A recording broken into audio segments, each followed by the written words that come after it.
The Major League Baseball trade deadline is less than a week away. Thursday, July 31st at 6 Eastern. The Yankees made a move on Friday, trading for third baseman Ryan McMahon from the Rockies. But now with Aaron Judge dealing with an injury, will it prompt the club to make another move? Judge was placed on the 10-day injured list because of a flexor strain in his right elbow. The good news, the UCL is completely intact, meaning he avoided serious injury. Judge hurt his elbow after making that throw right there against the Blue Jays on Tuesday. He stayed in that game, played the next two games. Yankee captain was held out of Saturday's game. According to manager Aaron Boone, when Judge returns from the IL, the initial plan will be for him to DH. And for more, welcome in former MLB Executive of the Year and CBS Sports Baseball insider Jim Bowden, reigning AL MVP Aaron Judge to the IL. Jim, how might this change the Yankees' approach at the trade deadline? I was told it's not going to change at all. They're going to continue to chase pitching, pitching, and pitching, both starting pitching and relief pitching. They want a top-of-the-rotation type starter. Doesn't mean they're going to get it. They have talked to the Padres about Dylan Cease. They've talked to Miami about Sandy Alcantara. If they can't get a top-of-the-rotation starter, then they're going to look for a back-of-the-rotation starter and then maybe try to get some impact for the back end of the bullpen. But they're only focusing on pitching with Aaron Judge going back, and their reasoning was very simple. It's the fact that they feel the Judge will be back after the 10 days on the IL. They feel like Giancarlo Stanton can play some games in the outfield when Judge is DHing. And quite frankly, they feel with Cody Bellinger, Trent Grisham, and Jason Dominguez, they're happy with the outfield. And by the way, their uber prospect, Spencer Jones in AAA, appears to be Major League ready, so that's another option for them. So the Yankees are not going to change their course. They already solved third base with McMahon, as you mentioned. Now it's going to be all about pitching, Akeem. I'm curious if they think, and a lot of teams and a lot of fans don't like when people say this, that, hey, they're going to get Luis Gil back, who's like getting a trade acquisition. He's nearing a return. I saw him in AA, and he looked fantastic. Is that a situation where they won't be as aggressive because they know he will be back in the rotation? No, that's not the case at all. Look, they're very excited that Luis Gil is going to be back to join Max Fried and Carlos Rodon to give them the big three at the top. But with Clark Schmidt's injury, Marcus Stroman not being effective, they know they need another starter as well. So Luis Gil certainly solves one, but they still want to get another starter. They made that very clear to me. And they also want to build this bullpen up if they can. Remember, this bullpen's been one of the worst in baseball since June 1st with an ERA north of 5. So Brian Cashman's on the phone. He's texting. He's calling.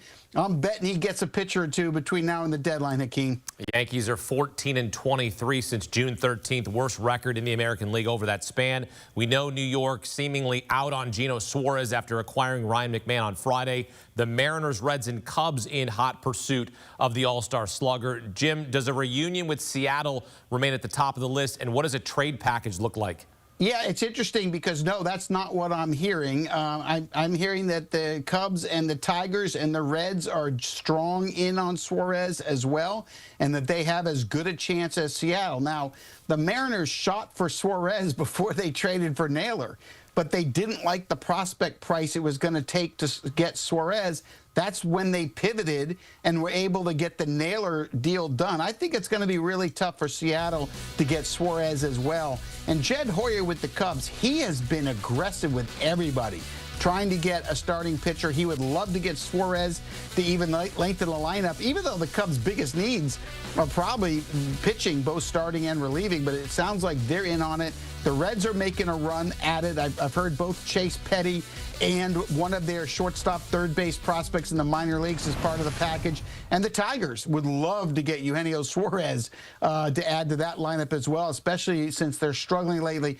I also heard the Mets had a conversation regarding Suarez, but I've not had that confirmed yet from either the Mets or the Diamondbacks. Yeah, Suarez looked at as a rental. He's a free agent after this season. One of the most enticing trade targets going into the season, former Cy Young winner Sandy Alcantara, who you mentioned, but he struggled with consistency. First 4 starts in June, sharp. Next 4 starts, terrible. But his last start on Wednesday, best of the season, 7 innings, no earned runs. He's got 2 more years of team control. Jim, does his last start mean anything for his trade value? You know, it's a great question, and let me kind of answer it this way, Hakeem. I talked to the Marlins on Friday, And what they told me was very clear. They will not trade Sandy Alcantara for a discounted return, period. So if somebody wants to trade for Sandy Alcantara between now and Thursday, they're going to have to pay the prospect price it would take to get a Cy Young Award caliber starter, a #1 starter. And he did show flashes with a couple of starts in early July, and he certainly in his last start looked really good. And they believe that they have really figured out some of the issues he was having since he's come back from the Tommy John surgery. They believe that he will have a very strong August and September that'll increase his trade value, and they can go right back and try to trade him this winter. When teams understand the price of starters start at $200 million, and you can control Alcantara for 2 more postseasons after this year, they feel like the trade value might be better then than now. And as they point out, they could also trade him next trade deadline if they wanted to. So here's my answer to you, Akeem, and I'm sorry to take it the long way, but this is just the truth. If someone will pay the prospect price to get Alcantara, they'll get him on Thursday. But the question is, if you're a GM and you've watched him all year, are you willing to pay that price for the risk that comes with Alcantara? I'm not sure I'd be completely comfortable, but I'll tell you one thing, it's high risk, high reward kind of deal because Sandy Alcantara could win you the World Series. Remember 2017 when Justin Verlander was traded to Houston? That was the difference whether they won the World Series or not. Alcantara could be that same guy. Quite a gamble. Would you do it if you were a GM of a prospective club? It would depend on my system, and it would depend upon what my major league club looked like. So I'm going to answer it this way. If I were the Dodgers and I had that deep farm system, I'd probably take a chance. Yeah, I probably would. If I was the Yankees and I didn't have to include George Lombard in the deal or Spencer Jones, then I probably would. But you can't make a deal without them in it. So I think it's a fine line. You have to have more details. But I'll tell you one thing. I will bet that Sandy Alcantara next year is going to look like the guy that won the Cy Young in 2022. All right, well, another big name being thrown around has 3 more years of team control. Guardians closer Emmanuel Clase. He did give up a 3-run homer on Saturday, the first 3-run homer of his career to the Royals. Jonathan India walked it off. Among the teams who need bullpen help, the Dodgers, the Mets, and Phillies.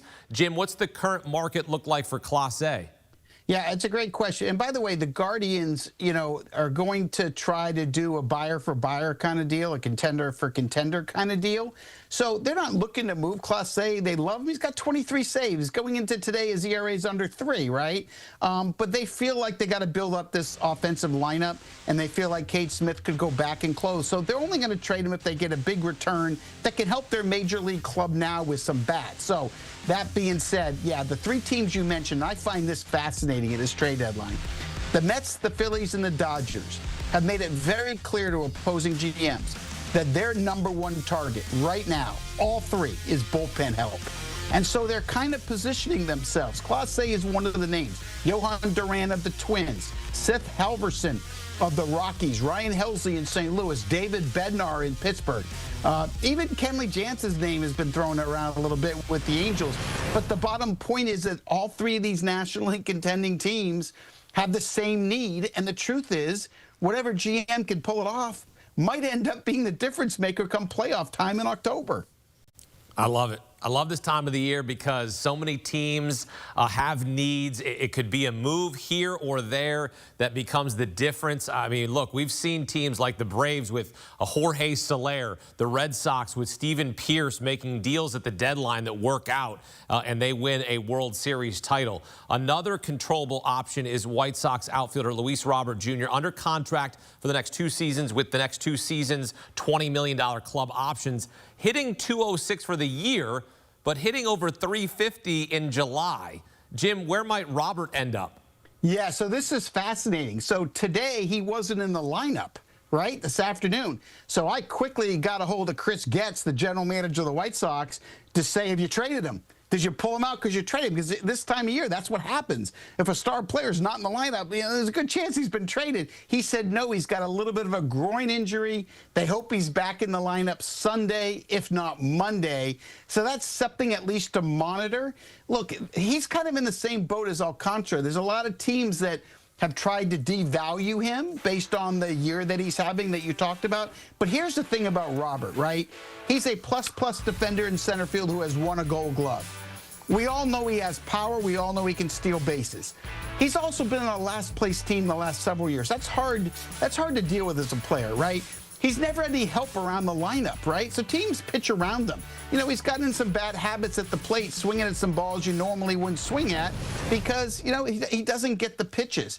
If he goes to the right team, I think he's going to have a great second half, and I think it'll go down as one of the more important trades at the deadline.